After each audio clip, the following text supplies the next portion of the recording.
La motivation de la cérémonie de ce jour était bien fournie, autant que les honneurs militaires rendus au commandant suprême de forces armées de la République. Ce séminaire sur l'éthique et la déontologie vient répondre à un besoin pressant de lutter contre la culture d'immoralité qui s'est installée dans l'armée depuis quelques décennies et qui compromet dangereusement l'identité positive et l'intégrité du pays.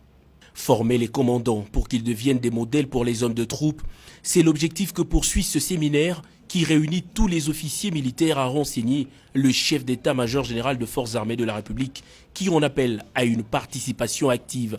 Le ministre de la Défense nationale et ancien combattant a pour sa part mis l'accent sur le code de déontologie, autrement règlement militaire, vieux de 57 ans et qui nécessite une révisitation. Népotisme, affairisme, clientélisme ou encore favoritisme politique, Gilbert Kabanda a énuméré sans gêne tous les comportements anti-éthiques qui déplument l'armée. Le commandant suprême de forces armées de la République, lui, n'a eu besoin d'aucune figure de style pour transmettre sa pensée à ce séminariste.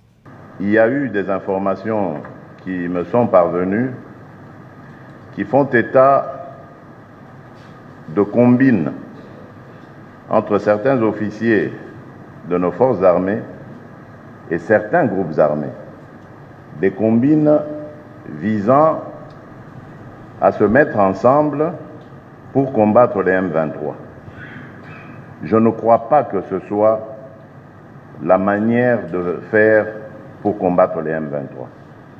Je n'accepterai pas que des individus soient en train de sortir de l'éthique pour aller combiner avec des forces négatives afin de combattre d'autres forces négatives.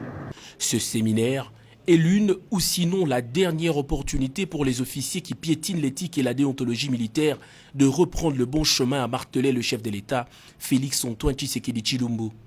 Les résultats engrangés aujourd'hui au niveau sécuritaire ne sont pas à la mesure des efforts que nous avons fournis pour doter notre armée d'instruments nécessaires et utiles à son action. Cela ne va sûrement pas nous décourager. En tout cas, je ne suis pas de cette école-là de gens qui se découragent facilement. Je vais continuer le combat, mais cette fois, je vais m'attaquer à ceux qui sont responsables de ces contre-performances.